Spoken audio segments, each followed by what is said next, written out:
السلام عليكم ورحمة الله وبركاته.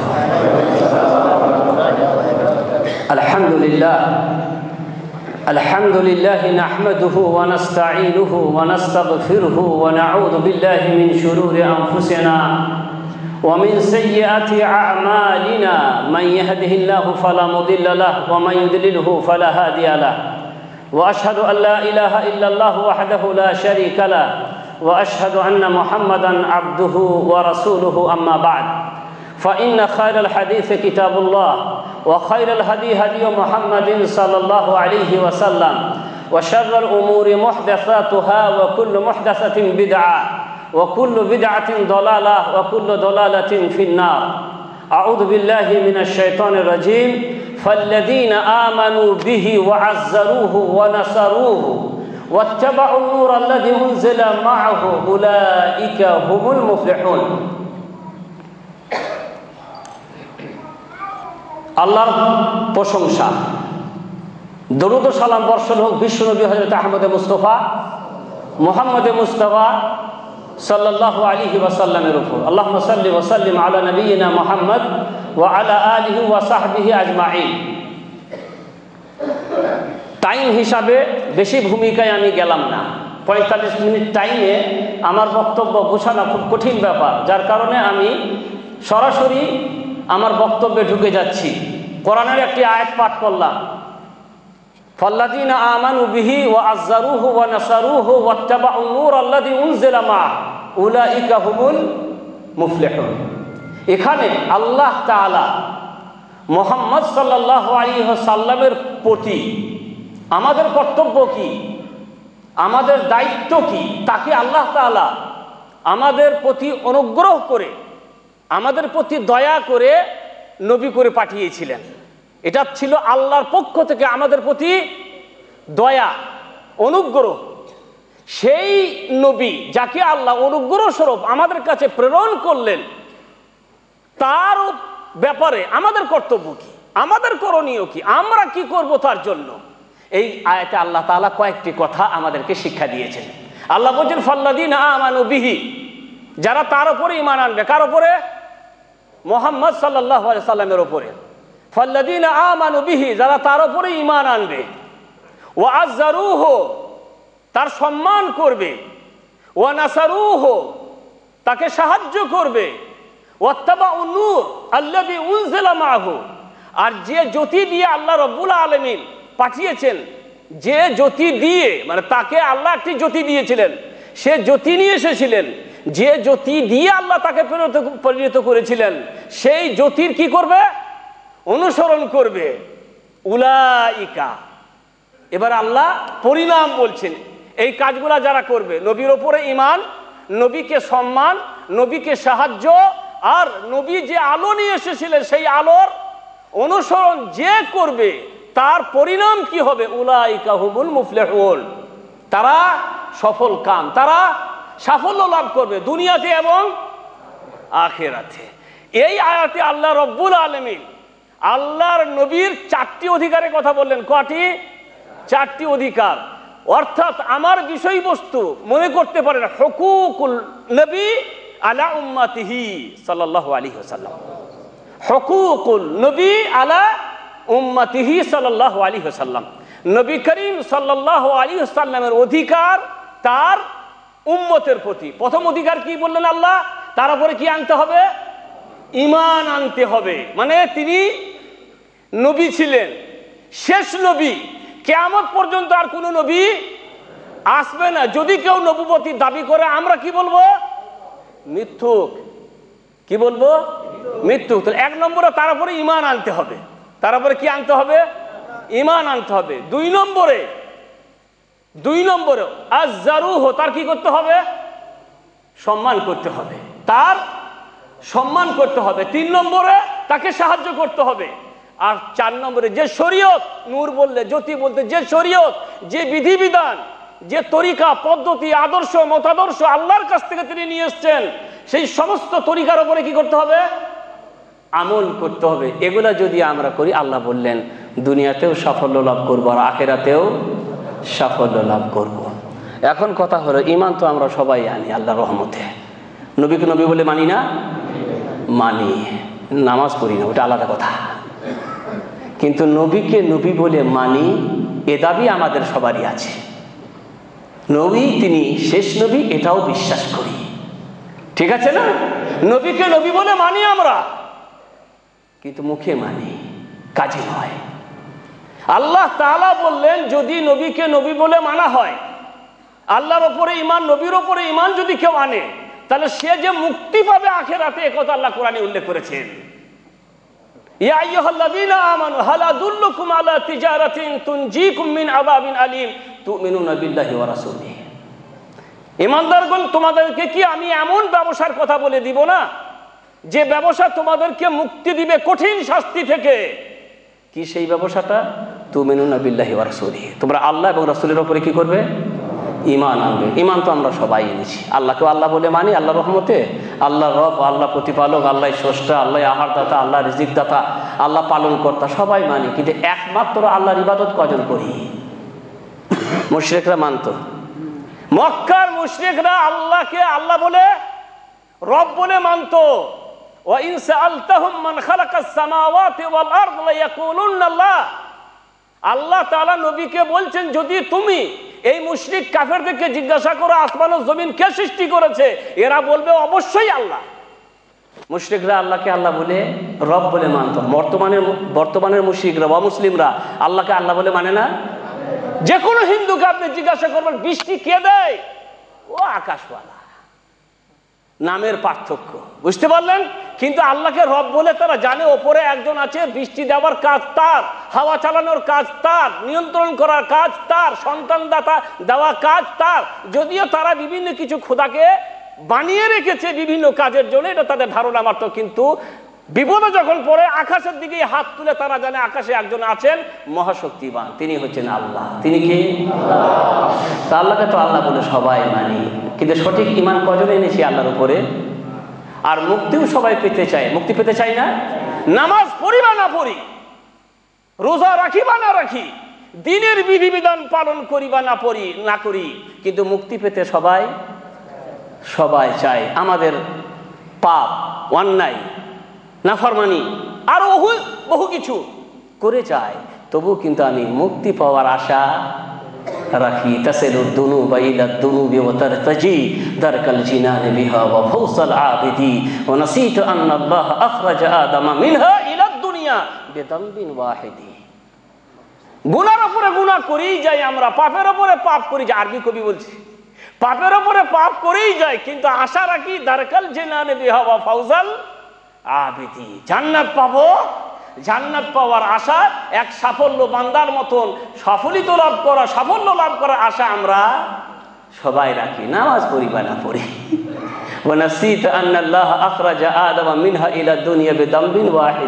কিন্তু তুমি ভুলে যাও যে আল্লাহ তাআলা আদম আলাইহিস সালামকে জান্নাত থেকে বের করে দিয়ে কটা গুনার কারণে গো? তিনি কত বড় পাপ করেছিলেন, কতগুলো অন্যায় করেছিলেন আদম আলাইহিস সালাম।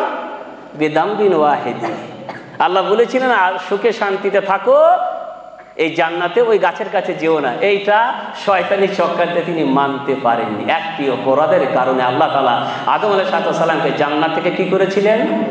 বার করে দিয়েছিলেন। মা বাদ দিন ফাতারদা আন তুদান্নিসাহু ওয়া ইন্না সিয়াবাকা মাগসুলুম মিনাদ দানাসি তারজুন নাজাতা ওয়া লাম তাসলুক মাসালিকাহা ইন্নাস সাফিনাতা লা তাজরি আলাল ইয়াবসি। দিন মলিন হয়ে যায়, মানে পাপের কারণে, অন্যায়ের কারণে আমরা দিন থেকে যে কত দূরে, এই ব্যাপারে আমাদের কোনো ভ্রুক্ষেপ নেই। আমি দিনে কত পার্সেন্ট আছি, দিন যেটা আমার আসল।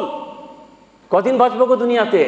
ভরাট বড় বড় বিল্ডিং বানিয়েছেন, কদিন থাকেন সেই বিল্ডিং এ গিয়ে? মাশাআল্লাহ, দিনার দিয়ে দিয়ে বিশাল কিছু বানিয়ে নিয়েছেন, কিন্তু সেই বড় বিল্ডিং এর মালিক কদিন? আপনি কদিনকার মেহমান? 2 বছর এগ্রিমেন্ট নাকি 1 বছরের, তারপরে কি 2 মাস থেকে আসেন? এই সব আপনার শেষ। এত বড় বিশাল বিল্ডিং বানিয়েছেন, কারা ভোগ করে? আপনি না আপনার অন্য কেউ? কিচ্ছু না। আসল দিন এই যে মসজিদে আসছেন, এই যে কথাগুলো শুনছেন, হাফাতহুমুল মালাইকা নাযালাতুহুমুস সাকিনা, আল্লাহ বলেছেন জিকিরের মজলিসে, ইসলামী অনুষ্ঠানে গিয়ে যারা বসে, আল্লাহর ফেরেশতারা তাদেরকে ছেয়ে রাখে।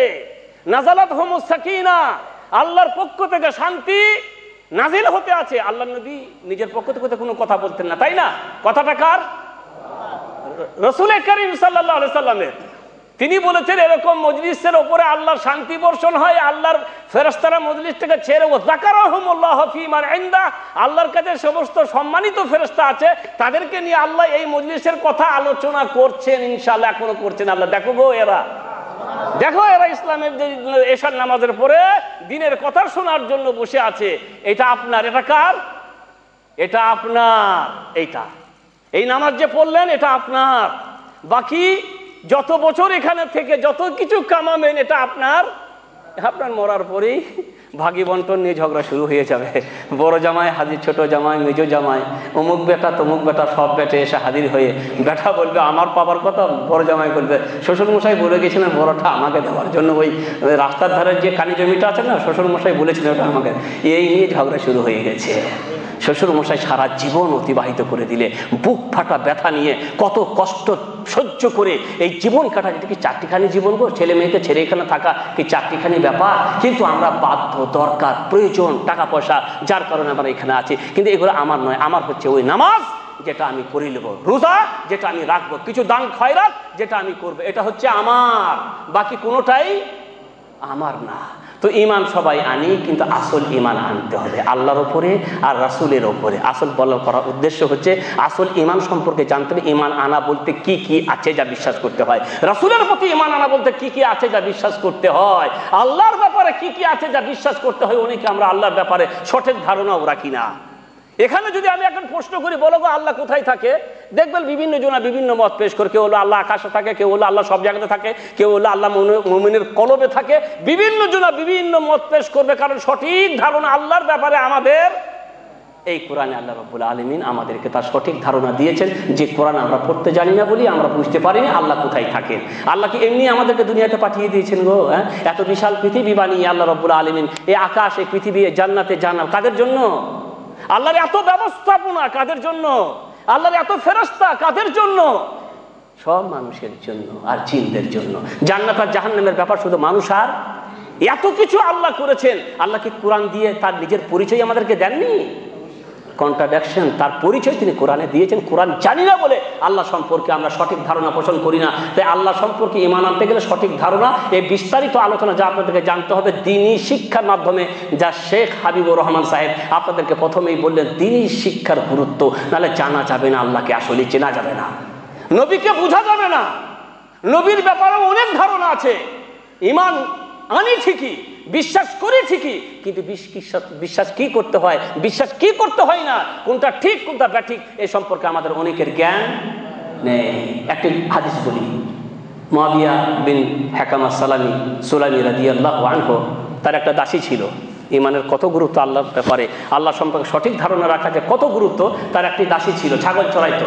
হঠাৎ করে নেকড়ে বাগে একটা ছাগল নিয়ে চলে গেছে। সাহাবী বলছে রাগ হলো, দাসীকে এক চড় মারলাম।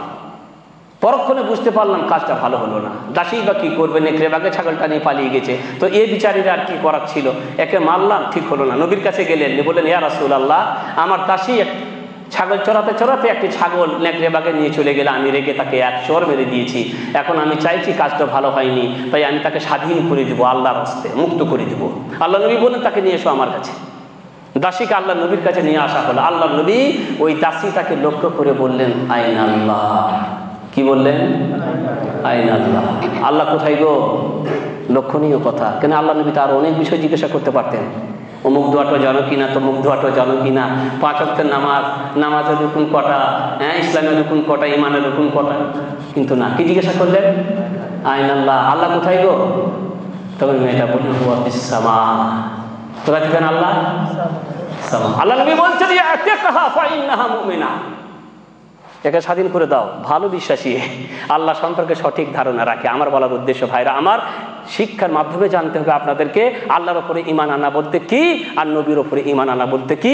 আর এই শিক্ষা ইনশাআল্লাহ পাবেন শেখ হাবিবুর রহমান সাহেবের এই ধরনের অনুষ্ঠান, আরও যত অনুষ্ঠান তিনি করেন বিভিন্ন জায়গাতে, সাপ্তাহিক প্রোগ্রাম বলেন আর মাসিক প্রোগ্রাম বলেন, এই সমস্ত প্রোগ্রামে শরীক হওয়ার মাধ্যমে আল্লাহ এবং রসুলের ওপর সঠিক ঈমান করার কথা আমরা কি করতে পারবেন, শিখতে পারবেন। বিস্তারিত বলার কিছু নেই, পরে আপনারা জানতে পারবেন। 2 নম্বরে আল্লাহ বলেছিলেন ও আযযারুহু, নবীর সম্মান করা। নবীর কি করা?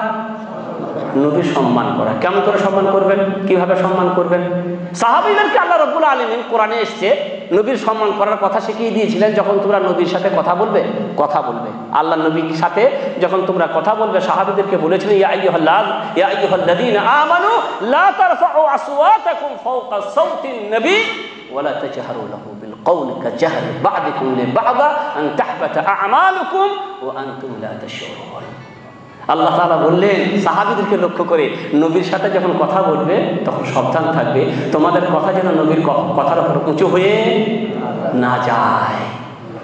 তার নবী সম্রাট, আল্লাহ মানবতার শ্রেষ্ঠ মানুষ তিনি। কথা বলার সময় এই ভাবটা মনে রেখো যে তুমি কার সাথে কথা বলছো।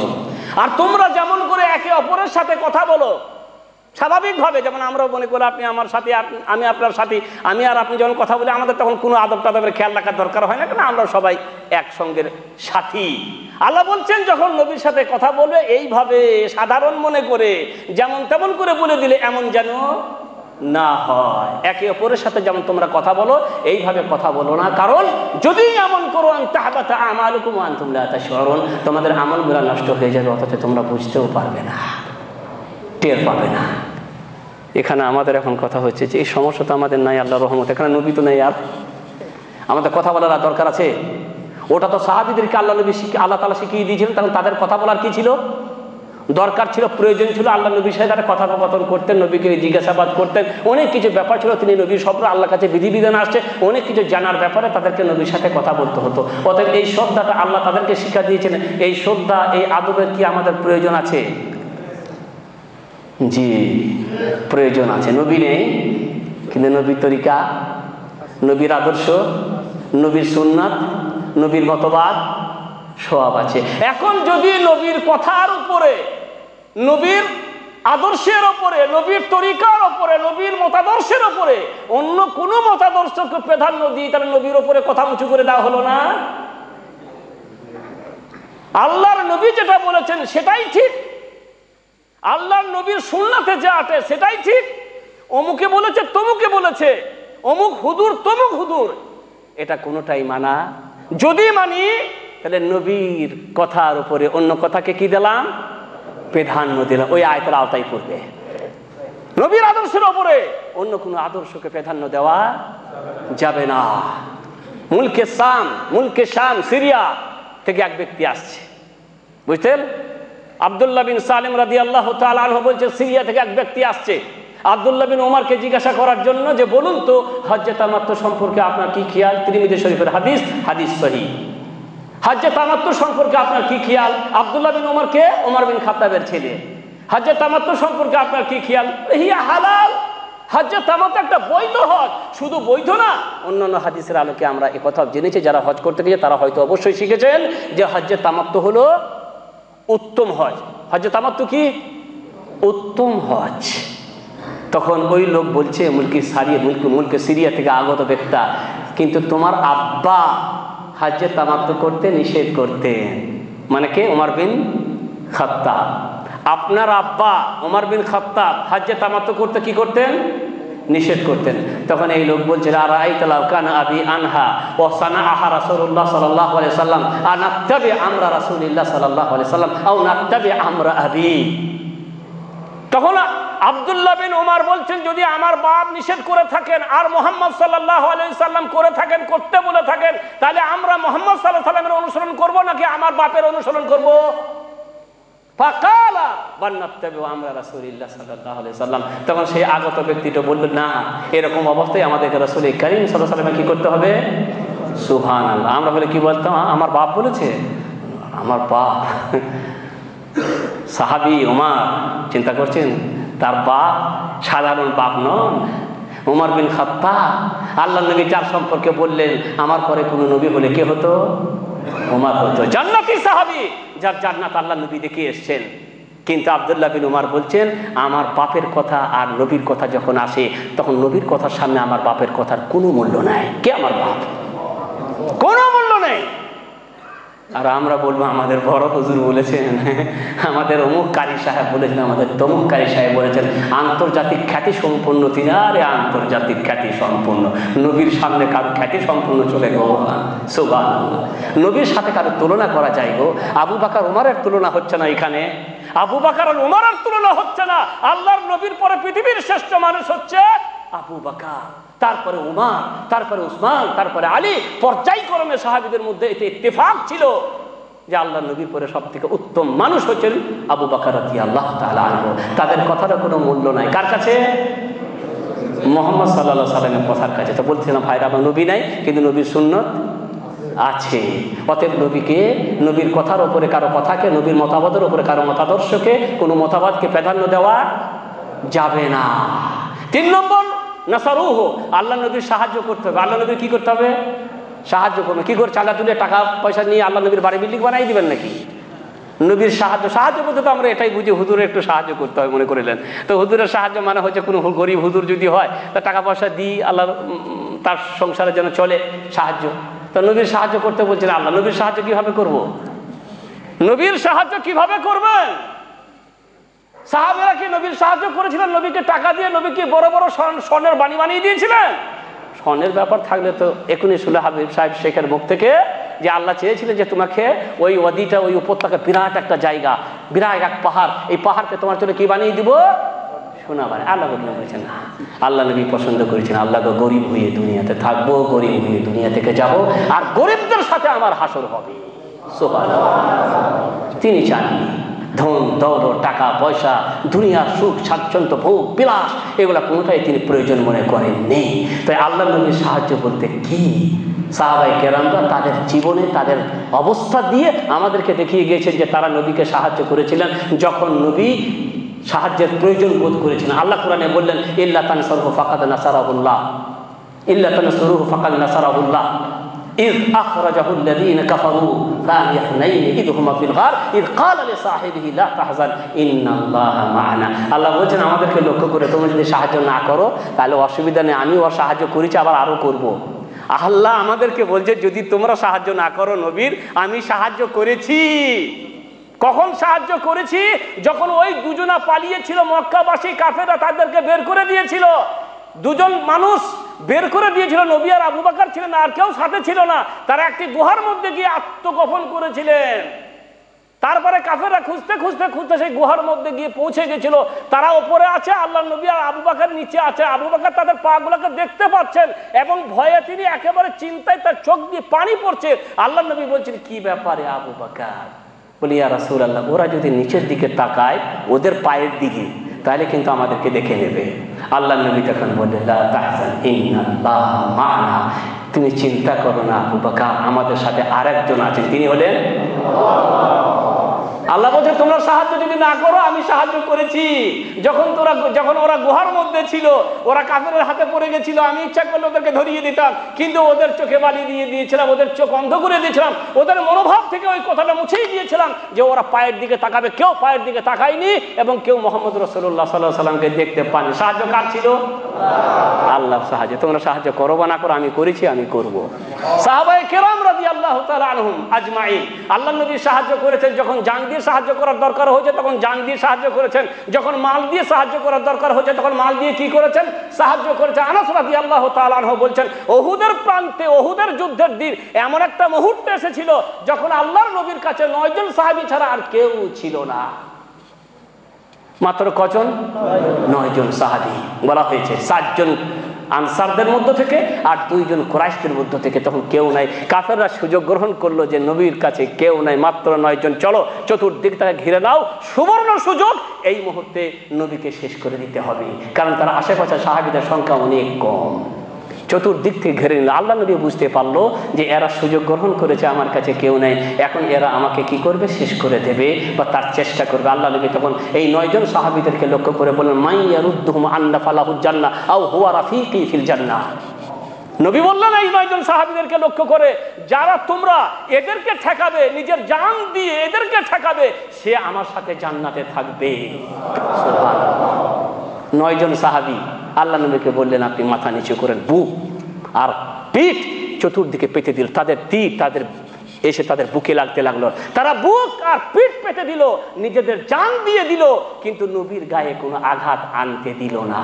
একের পর এক সাহাবীরা শহীদ হয়ে যাচ্ছেন, একের পর এক শহীদ হচ্ছেন। আর আল্লাহ নবী একই উক্তি বারবার করে বলছেন, মাইয়ারুদ্দু আন্না ফালাহুল জান্নাহ আও হুয়া রাফিকি ফিল জান্নাহ, যে আমার হয়ে আজকে প্রতিবাদ করে রুখে দাঁড়াবে সে আমার সাথে জান্নাতে থাকবে। বারবার করে এই কথা বলছেন। আর সাহাবীরা একের পর এক শহীদ হয়ে যাচ্ছে। সব শহীদ হয়ে গেলেন, শেষে একজন আছেন তালহা বিন উবাইদিল্লাহ। কে? তালহা বিন উবাইদিল্লাহ। তিনি আল্লাহ নবীকে বলছে, মাথাটা নিচু রাখবেন যেন আপনাকে আঘাত না লাগে। আমার বুক আছে, আমার পিঠ আছে, এখন আমি জীবিত আছি, আপনাকে কোনো আঘাত লাগতে দেব না। তারপরে তার বুক আর পিঠ পাততে পাততে গোটা শরীর ঝাঁঝরা হয়ে গেল। গোটা শরীরের কোনো এমন একটা অংশ ছিল না যেখানে তীরের আঘাত লাগিয়েছিল। তারপরেও তিনি বেঁচে আছেন, তারপরেও তিনি বেঁচে আছেন। এই অবস্থাতে আল্লাহর মেহেরবানিতে, আল্লাহর সাহায্য, আল্লাহর সহযোগিতা এলো। সাহাবীরা চতুর্দিক থেকে এসে পড়লেন এবং আল্লাহর নবীকে তারা আবার ঘেরার মধ্যে নিয়ে নিল। কাফেররা সেখান থেকে বিদায় হয়ে গেল। আল্লাহ যদি কারো ক্ষতি না চান, কেউ ক্ষতি করতে পারবে না। থাকলো তালহা বিন উবাইদুল্লাহ। মুহাম্মদ রাসূলুল্লাহ সাল্লাল্লাহু আলাইহি সাল্লাম তার অবস্থার দিকে লক্ষ্য করলেন। গোটা শরীরটা ঝাঁঝরা হয়ে গেছে, কোথাও বাকি নেই যেখানে তীর লাগেনি। আল্লাহ নবী তার অবস্থার দিকে লক্ষ্য করে বললেন, মান ইয়াসুরু আন ইয়ানদুরা ইলা শাহীদিন ইয়ামশি আলা ওয়াজহিল আরজি, মান ইয়াসুরু আন ইয়ানদুরা ইলা শাহীদিন ইয়ামশি আলা ওয়াজহিল আরদ ফালিয়ানদুর ইলা তালহা বিন উবাইদিল্লাহ। সুবহানাল্লাহ। তোমাদের মধ্যে কে আছে এমন যে এমন শহীদকে দেখতে চাইবে যে আল্লাহর জমিনে এখনো চলাফেরা করছে? এরকম চলমান শহীদকে যদি তোমরা দেখতে চাও তাহলে তালহা বিন উবাইদুল্লাহকে দেখে নাও। সুবহানাল্লাহ। শহীদের খাতায় তার নাম উঠে গেছে, কিন্তু তিনি এখনো বেঁচে আছে। ভাইরা আমার বলতে এই চাইছিলাম, যখন জান দিয়ে নবীর সাহায্য করার দরকার হয়েছিল তখন তারা জান দিয়ে কি করেছিল? সাহায্য করেছিল। আর যখন মাল দিয়ে সাহায্য করার দরকার হয়েছে তখন মাল দিয়েও, যখন যুদ্ধে গেছেন আল্লাহ নবী, যুদ্ধের সরঞ্জাম, যুদ্ধের জন্য টাকা পয়সার দরকার, তখন সাহাবীদেরকে বলেছেন, দেখো আমরা অমুক জায়গাতে যুদ্ধে যাব, কঠিন অবস্থা, দূরত্ব পথ, অনেক সাবারের দরকার, অনেক টাকা পয়সার দরকার, তোমরা দিল খুলে জান খুলে সাহায্য করো। তখন সাহাবীরা সাদকা, দান, যাদের বাড়িতে যা কিছু ছিল কিচ্ছু না রেখে সব কিছু আল্লাহ নবীর কাছে এসে হাজির করে দিয়েছিলেন। আবু বকর রাদিয়াল্লাহু তাআলা আনহুর বাড়িতে যা কিছু ছিল তিনি সব কিছু হাজির করে দিলেন। আল্লাহ নবী জিজ্ঞাসা করেন, আবু বকর তোমার বাড়িতে কিছু আছে নাকি? বলে, আল্লাহ রসুলকে বাড়িতে রেখে আসছেন, বাকি আর কিচ্ছু নাই। সাহায্য করবেন নবীকে কি দিয়ে? যখন মানবে। এখন তো নবী নেই, যখন যে যুদ্ধের ময়দানে আমরা নবীর সাথে থাকবো, এটা তো এখন দরকার নেই আল্লাহর রহমতে, কিন্তু তার দিনের সাহায্য করলে নবীকে সাহায্য করা হবে, তাই না? তার দিনের সাহায্য করলে নবীকে কি করা হবে? সাহায্য করা হবে। এই ধরনের প্রোগ্রামগুলো করছে যে সমস্ত শেখ মাশায়েখরা, এই ধরনের অনুষ্ঠানগুলো করছে যে সমস্ত শেখ মাশায়েখরা, এগুলোর জন্য কিছু প্রয়োজন হতে পারে। জিজ্ঞাসা করবেন শেখদেরকে, হুজুর আমরা কি করতে পারি আপনার সাথে? আমরা সাধারণ মানুষ, আমাদের তো আর ইলিম নেই যে আমরা মাইকে দাঁড়িয়ে কিছু বলতে পারবো, এটা আপনারা করছেন, কিন্তু আমরা পিছনে আছি, আমাদের কর্তব্যটা কি করতে পারে জিজ্ঞাসা করবেন হুজুরদেরকে। ইনশাআল্লাহ হুজুর আপনাদেরকে পথ দেখাবে। হ্যাঁ ভাই, আপনি দিনের সাহায্য করতে চান, এই যে এইভাবে আপনি সাহায্য করতে পারবেন। আমাদের দাওয়াতি কাজে শরীক হতে চান, এইভাবে আপনি শরীক হতে পারবেন। হুজুরদের কাছে জিজ্ঞাসা করলে আপনাকে বলে দেবে আপনি কিভাবে দাওয়াতি কাজে শরীক হয়ে দিনের সাহায্য করবেন। ঠিক আছে না? ইনশাআল্লাহ তাআলা। তো মোট কথা হচ্ছে আল্লাহ তাআলা বললেন যে তোমরা নবীর কি করবে? সাহায্য করবে। 4 নম্বর পয়েন্ট, ওয়াত্তাবাউ নূর আল্লাযী উনজিলা মাহু, যে জ্যোতি নিয়ে, যে নূর নিয়ে তিনি এসেছিলেন, সেই নূরের কি করতে হবে? তিনি কি নিয়ে এসেছিলেন? একটা মোটা কথা বলে দিই ছোট্ট করে। আল্লাহ কি বললেন? যে নূর নিয়ে তিনি এসেছিলেন সেই নূরের কি করো? অনুসরণ করো। তার মানে তিনি তো নূর না, হ্যাঁ? কারণ এগুলাই আবার দলিল কাদের? যারা নবীকে কি মনে করে? নূর মনে করে। যে আল্লাহর পক্ষ থেকে যা মিনাল্লাহ কিতাবু, কি বলে আপনার কিতাবু ওয়া নূরুন মুবিন, আল্লাহর পক্ষ থেকে একটা কিতাব এসছে আর প্রকাশ্য জ্যোতি এসছে। নূর কিতাব ও মুবিনকে আলাদা আলাদা করে বলা, মানে কিতাব আলাদা আর নূর আলাদা। জি না, যেটাই কিতাব সেটাই নূর, যেটাই কিতাব সেটাই নূর। এই আয়াত থেকে বোঝা যায় আল্লাহ নবী নূর না, বরং আল্লাহ নবীকে একটা নূর দিয়ে, সেই নূরটা হচ্ছে কোরআন আর সুন্নাত। কোরআন আর শুধু কোরআন না, অনেকে আছে বলে না কোরআন মানলেই যথেষ্ট, আবার সুন্নত নিয়ে কি করবো?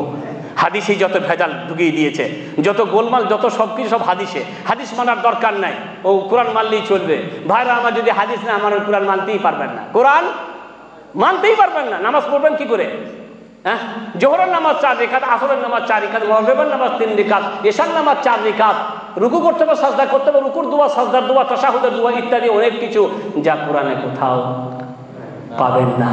কোরআনে শুধু আকিমুস সালাত ওয়া আতুজ যাকাত, নামাজ পড়ো আর যাকাত দাও। কতটা পরিমাণ টাকা হলে যাকাত দিবেন? 100 টাকায় কত যাকাত লাগে? কোরআনে কোথাও পাবেন না। কতটা পরিমাণে যাকাত লাগে, কতটা পরিমাণ লাগবে, বিস্তারিত আলোচনা পাবেন আপনি হাদিসে, নবীর জীবনীতে। অতএব নবীর জীবনী, হাদিস ছাড়া কোরআন মানা সম্ভব।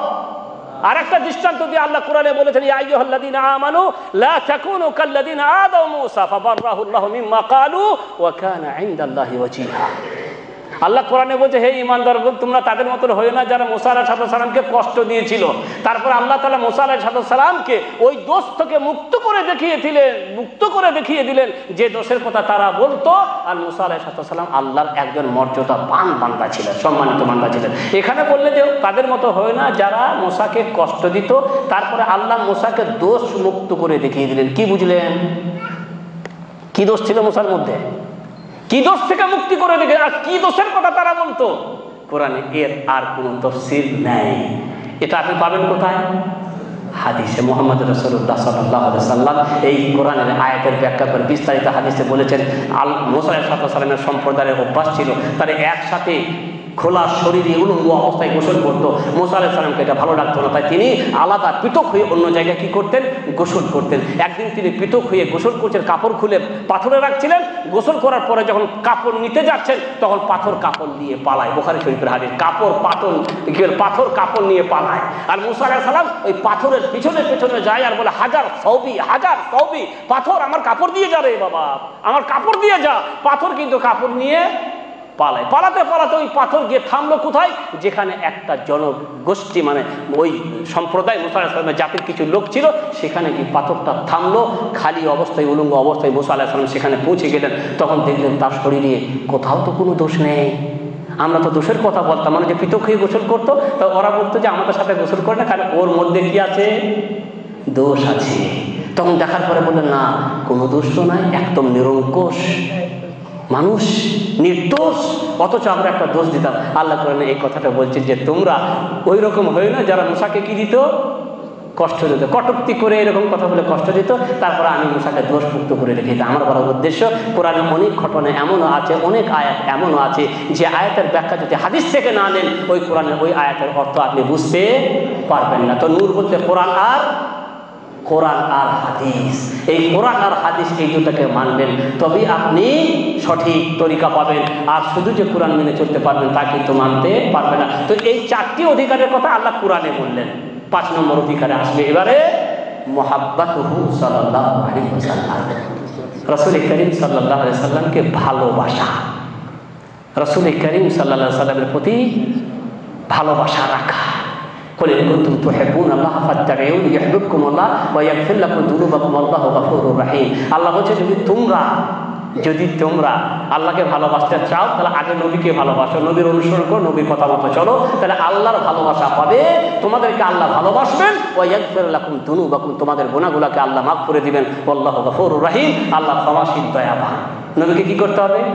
ভালোবাসতে হবে। নিজের জান, সন্তান সন্ততি, আত্মীয় স্বজন, সকল মানুষের চেয়ে সব থেকে ভালোবাসার পাত্র হবেন মুহাম্মদুর রাসূলুল্লাহ সাল্লাল্লাহু আলাইহি ওয়াসাল্লাম। লা ইউমিনু আহাদুকুম হাত্তা আকুনা আহাব্বা ইলাইহি মিন ওয়ালিদিহি ওয়া ওয়ালাদিহি ওয়ান নাসি আজমাইন। তোমাদের মধ্যে কেউ ততক্ষণ পর্যন্ত খাঁটি মুমিন হতেই পারবে না যতক্ষণ আমি তার কাছে, তার পিতামাতা, তার সন্তান সন্ততি এবং সকল মানুষের চেয়ে বেশি প্রিয় না হয়ে যাব, ততক্ষণ পর্যন্ত আমরা কেউ মুমিন হতেই পারবো না। হযরত ওমর বিন খাত্তাব রাদিয়াল্লাহু তাআলা আনহু আল্লাহর নবীর সাথে আছেন। আল্লাহ নবী হযরত ওমরের হাত ধরে আছেন। হযরত ওমর বিন খাত্তাব রাদিয়াল্লাহু তাআলা আনহু তখন আল্লাহ নবীকে সম্বোধন করে বলছেন, ইয়া রাসূলুল্লাহ, আনতা আহাব্বু ইলাইহা মিন কুল্লি শাইইন ইল্লা নাফসি। হে আল্লাহর রাসূল, আপনি আমার কাছে প্রত্যেক জিনিসের থেকে প্রিয়, শুধু আমার জানটা বাদে। আমার জানটা বাদে। জান তো মানুষের কাছে সব থেকে প্রিয় হয়, তাই না? মানুষের কাছে নিজের জান সব থেকে প্রিয় নাকি অন্য কারো জান? মুখে বলতে পারি কোনো বন্ধুকে যে আমি তোকে জান দিয়েও ভালোবাসি, জি না, ঠিক সময় বুঝতে পারা যাবে, জান বাঁচিয়ে পালিয়ে যাবে। বুঝতে পারলেন? কোথাও যদি আগুন লাগে, বন্ধু আর আপনি বসে আছেন, আগুন লেগেছে গোটা বাড়িতে, আপনি বলেছেন না আমি জান দিয়ে আমার বন্ধুকে বাঁচাই, এমন বন্ধু দুনিয়াতে নাই গো। নিজের জান মানুষের কাছে বলে, জান ভালো তো জাহান ভালো, জানটাই ভালো নাই তার কি হবে বলেন?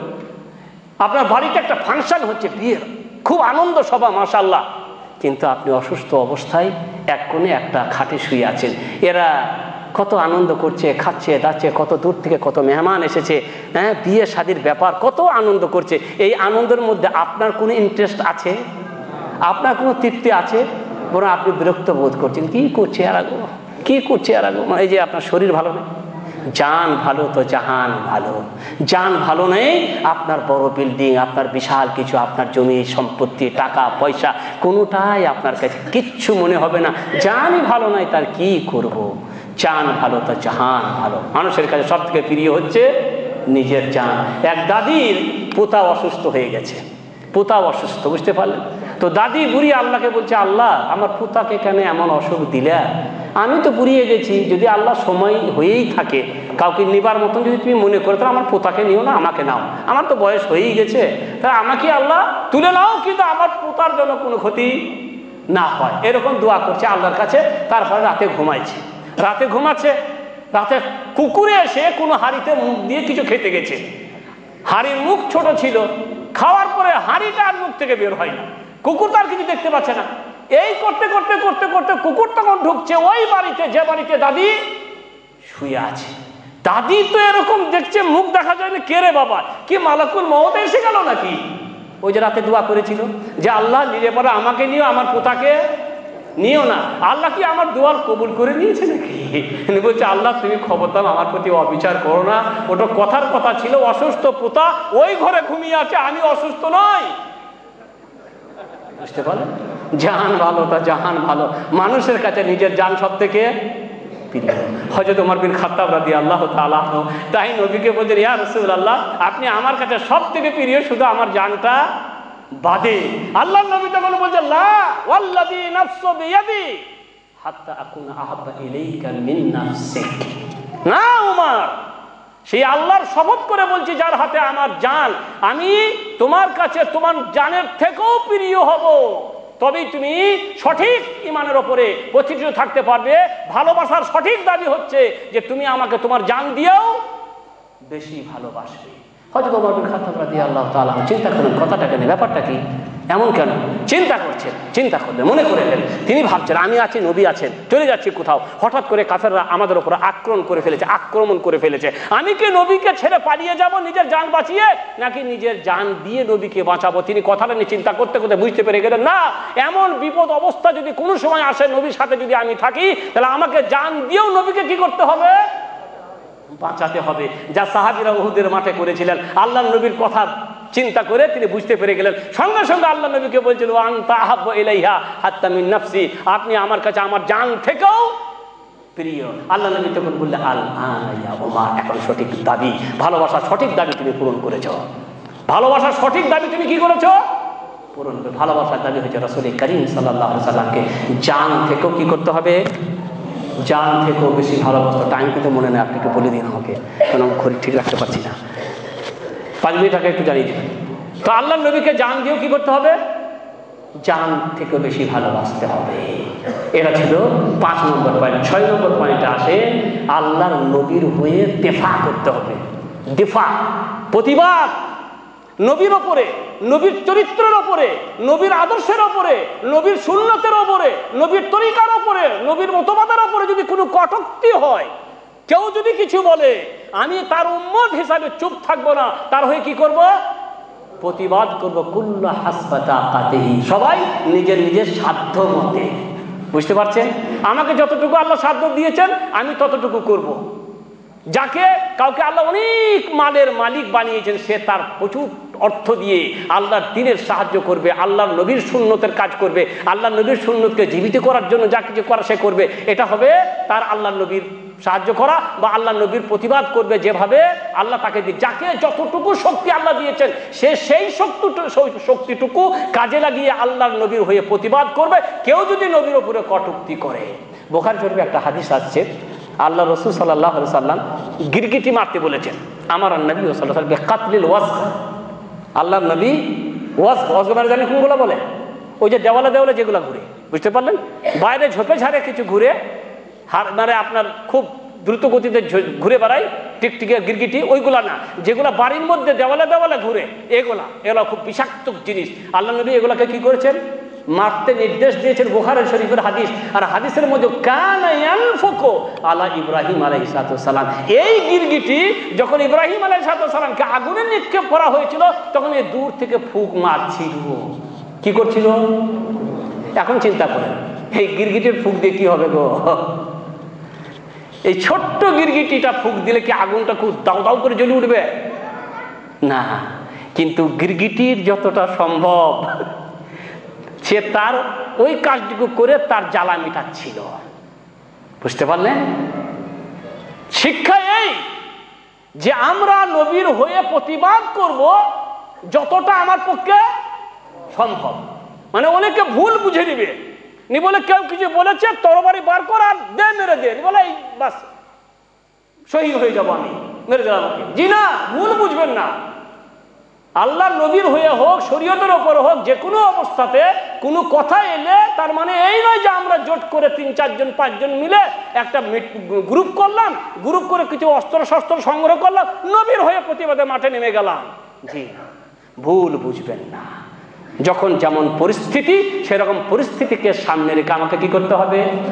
কাজ করতে হবে। এমন কাজ করা যাবে না যে কাজ করতে গিয়ে ক্ষতি কি বেশি, আল্লাহ কম, সব দিক খেয়াল রাখতে। তো মোট কথা হচ্ছে আল্লাহর নবীর হয়ে প্রতিবাদ করবে প্রত্যেকেই নিজের নিজের সাধ্য মতো। মুহাম্মদ রাসূলুল্লাহ সাল্লাল্লাহু আলাইহি ওয়াসাল্লাম জামানায় উহুদের বদরের যুদ্ধ হলো, 2 জন ছোট ছেলে, নাবালক ছেলে, না বলি যুদ্ধের ময়দানে ঢুকে গেছে, না বলি, কারণ যুদ্ধের নীতি ছিল 15 বছর বা সাবালক না হওয়ার আগে আল্লাহ নবী কাউকে যুদ্ধের অনুমতি দিতেন না। কিন্তু এই 2 জন ছেলে, মুআদ বিন আফরা, মুআদ বিন আমর বিন জুমু, 2 জন ছেলে আল্লাহর নবীকে ফাঁকি দিয়ে, জানলে নবী দেখলে কিন্তু আসতে দেবে না বা ঢুকতে দেবে না যুদ্ধের ময়দানে, নবীকে ফাঁকি দিয়ে যুদ্ধের ময়দানে ঢুকে গেছে। আল্লাহ নবী তো জানতে পারেননি। তারপরে তার চাচা তাদেরকে দেখে নিয়ে, তার চাচা আতঙ্কিত, কি ব্যাপার গো, তোমরা কিভাবে এলে? বলে চাচা কিভাবে এলাম এইটা এখন প্রশ্ন না, এখন খালি আপনি বলে দেন আবু জেহেল কোনটা। সুবহানাল্লাহ, কাকে জিজ্ঞাসা করছে? আবু জেহেল কোনটা? সব থেকে বড় বাঘ, তার কথা জিজ্ঞাসা করছি। কই আবু জেহেলকে দিয়ে তোমরা কি করবে? বলে আমরা শুনেছি এই লোক আবু জেহেলকে গালি দেয়, এই আবু জেহেল আল্লাহ নবীকে গালি দেয়, আল্লাহ নবীর শানে কটূক্তি করে, আল্লাহ নবীকে নিয়ে ঠাট্টা বিদ্রুপ করে, হয় সে থাকবে না হয় আমরা থাকবো, এই প্রতিজ্ঞা নিয়ে আমরা আসছি। এরকম কথোপকথন চলতেছিল। এমন অবস্থায় আবু জাহেল একটা কাতারের পাশ দিয়ে চলে যাচ্ছিল। এর চাচা তখন বলল, ওই যে খুব বলিষ্ঠ সিনাওয়ালা, চওড়া সিনা, লম্বা চওড়া, খুব বলিষ্ঠ ছিল তো আবু জাহেল, বুঝতে পারে, আবুল হাকাম বলা হতো তাকে, তো কম ছিল না আর কি। ওই যে চওড়া সিনাওয়ালা বলিষ্ঠ দেহে ওই যে লোকটা লম্বা চওড়া চলে যায়, ওইটাই আবু জাহেল। কথা শোনার সঙ্গে সঙ্গে এই 2 জন ছেলে বাজ পাখির মতন তার উপরে ঝাঁপিয়ে পড়লো এবং তাকে ধুলাই ধূসারিত করে দিয়ে তারা নবী করিম সাল্লাল্লাহু আলাইহি ওয়াসাল্লামের কাছে দৌড়ে গিয়ে বলল, ইয়া রাসূলুল্লাহ, আমি আবু জেহেলকে হত্যা করেছি। সঙ্গে সঙ্গে আর একটা ছেলে পিছন থেকে চলে আসছে, বলে হুজুর আমি হত্যা করেছি। আল্লাহ নবী বললেন, তোমাদের তরবারি কোথায়? তখন দেখছে 2টো তরবারিতে রক্ত লাগা আছে। আল্লাহ নবী বললেন, কেলাকুমা কাতালা, তোমরা দুজনাই তাকে হত্যা করেছ, বড় কাজ করেছ। কেন গেছিল এরা? যুদ্ধের ময়দানটা কি কোনো ফুটবলের মাঠ? চিনা কি ইমানি স্পৃহা, নবীকে গালি দেয়, নবীর সামনে কটূক্তি করে, তাই প্রতিবাদ করতে আল্লাহর নবীর হয়ে মাঠে হাজির হয়ে গেছিল। তো ভাইরা, আমার কথা হচ্ছে যে প্রত্যেক মানুষ নবীর সুন্নাতের ওপরে কেউ যদি কোনো মন্তব্য করে, নবীর সামনে যদি কেউ কটূক্তি করে, নবীকে নিয়ে যদি কেউ বিদ্রুপ করে, আমি যেখানে থাকি এরকম কথা শুনলে কাউকে নসিহত দিয়ে বোঝাতে চেষ্টা করব, কাউকে আপনার উত্তম বাক্য দিয়ে, উত্তম ব্যবহার দিয়ে বোঝাতে চেষ্টা করব, এবং যেখানে যেমন যেটা পরিস্থিতি, যেখানে যেটা দরকার হবে সেই অনুপাতে আমি কি করব? কাজ করব।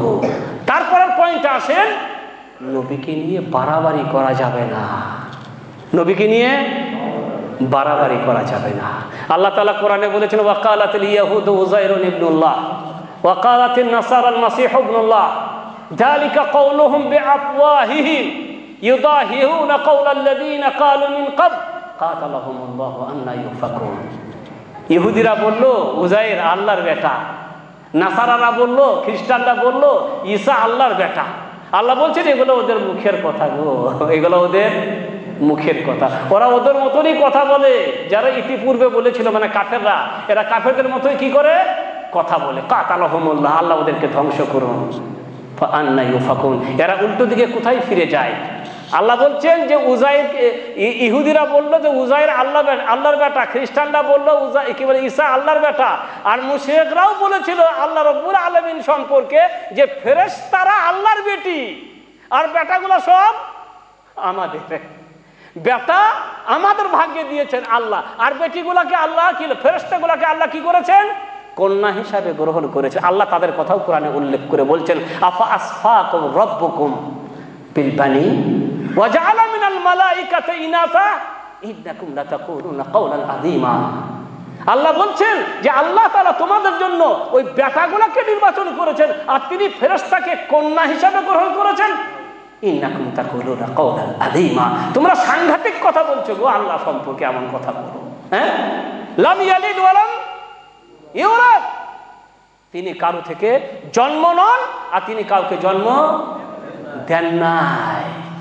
আল্লাহ এই কথাগুলা যেগুলা ইহুদিরা বলেছিল, যেগুলা খ্রিস্টানরা বলেছিল, যেগুলা মুশরিকের মক্কা বা কাফেরা মনে করতো, আমাদেরকে বলছেন কেন? যাতে করে আমরা মুহাম্মদ সাল্লাল্লাহু আলাইহি সাল্লামের ব্যাপারে এমন কোনো ধারণা না রাখি। আমরা যেন মুহাম্মদ সাল্লাল্লাহু আলাইহি সাল্লামের ব্যাপারে এমন কোনো ধারণা না রাখি যে ধারণা ওরা কি করতো, পোষণ করতো। আমাদের ধারণা হবে ওই ধারণা, যে ধারণা আল্লাহ কোরআনে বলেছেন লাম ইয়ালিদ ওয়া লাম ইউলাদ, আল্লাহর কোনো সন্তান নেই, আল্লাহ কারো থেকে জন্ম নন, আল্লাহ কাউকে জন্ম দেন নাই। মুহাম্মদ রাসূলুল্লাহ সাল্লাল্লাহু আলাইহি সাল্লাম হাদিসের মধ্যে বললেন, লা তুতরুনি কামা আতরাতিন নাসারা ইবনা মারইয়াম ফাইন্নামা আনা আব্দুল্লাহ ফাকুলু আব্দুল্লাহ ওয়া রাসূলুহু। লা তুতরুনি, আমাকে নিয়ে বাড়াবাড়ি করো না, যেমন খ্রিস্টানরা মরিয়মের পুত্র ঈসা আলাইহিস সালামকে নিয়ে বাড়াবাড়ি করে তাকে আল্লাহর বেটা বানিয়ে দিয়েছিল। খবরদার তোমরা আমাকে নিয়ে ওইরকম বাড়াবাড়ি করবে না, আমি একজন আল্লাহর বান্দা। আমি কি? ফাকুলু আব্দুল্লাহ ওয়া রাসূলুহু, অর্থাৎ তোমরা বলবে আব্দুল্লাহ ওয়া রাসূলুহু। বাস, এই নিয়ে তিনি পৃথিবীর শ্রেষ্ঠ মানুষ, এই নিয়ে তিনি নবী সম্রাট সাইয়্যিদুল আম্বিয়া। কিন্তু তার পজিশন হচ্ছে যে আমরা তাকে এমন দরজায় পৌঁছাতে পারি না, এমন গুণেও গুণান্বিত করতে পারি না যে গুণের মালিক কেবল আল্লাহ। যেমন ওই যে উর্দু কবিতায় বলে, ওহি যে মুস্তাবিয়ে আরশতা, ওহি যে মুস্তাবিয়ে আরশতা খোদা হোকার, ও তার পড়া হয়। তো বলছিলাম ভাইরা আমার, যে রাসূল কারীম সাল্লাল্লাহু আলাইহি সাল্লামকে ওইরকম বলা যাবে না যে তিনি আরশে ছিলেন তারপরে আবার নবী হয়ে চলে এসেছিলেন, জি না, বরং তিনি হচ্ছেন আল্লাহর বান্দা এবং আল্লাহর রাসূল। কোরআনে আছে যে মক্কার মুশরিকরা আল্লাহ নবীকে বলেছিল, তোমাকে নবী বলে স্বীকার করে নেব যদি তোমার খেজুরের বাগান হয়, আঙ্গুরের বাগান হয়, তার ফাঁকে ফাঁকে তুমি নদী নালা প্রবাহিত করে দিবে, কিংবা তোমার সোনার বাড়ি হবে, ইত্যাদি। আল্লাহ নবী তখন তাদের সমস্ত কথার উত্তরে বলেছিলেন, হাল কুনতু ইল্লা বাশারার রাসূলা, তোমরা যেগুলো দাবি করছো আমার সোনার বাড়ি, কিংবা আকাশ থেকে বৃষ্টি বর্ষণ করিয়ে দেওয়া, কিংবা খেজুরের বাগান, আর তার ফাঁকে ফাঁকে নদী নালা প্রবাহিত করা, তো এই কাজগুলো কার? আল্লাহ। এগুলো আল্লাহর কুদরতের কাজ, এগুলো আল্লাহর শক্তির কাজ। এই কাজ যদি আমি করতে পারতাম, তাহলে আমি আল্লাহর কুদরতে, আল্লাহর সিফাতে শরীক হয়ে যেতাম। সুবহান রব্বি, আর আল্লাহ শিরিক থেকে মুক্ত। হাল কুনতু ইল্লা বাশারা রাসূলা, আমি একজন নবী ছাড়া আর কিছুই নয়। তো ভাইরা, আমার কথা হচ্ছে যে এই সংক্ষিপ্তভাবে খুব তাড়াতাড়িতে আমি কিছু কথা আপনাদের সামনে রাখলাম, কারণ সময় খুব বেশি নেই। যে বিষয় নিয়ে আলোচনা করতে গেছিলাম তা বিস্তারিত আরও বলতে গেলে 2.5 থেকে 3 ঘন্টা আমার দরকার হয়, কিন্তু সেই সময় নাই হিসাবে মূল কথাগুলো আপনাদের কাছে কিছু রাখলাম। পরিশেষে আল্লাহ রাব্বুল আলামিনের কাছে দোয়া করি, আল্লাহ যেগুলো আমরা শুনলাম, যেগুলো জানলাম, সেই অনুযায়ী যেন আমরা কি করতে পারি? আমল করতে পারি। যা কিছু জানলাম সেইগুলির প্রতি আমল করার তৌফিক তুমি আল্লাহ আমাদেরকে কি করে দান করো। ওয়া সাল্লাল্লাহু আলা নাবিয়িনা মুহাম্মদ ওয়া আলা আলিহি ওয়া সাহবিহি আজমাইন। আসসালামু আলাইকুম ওয়া রাহমাতুল্লাহি ওয়া বারাকাতুহু। হায়াকুমুল্লাহ।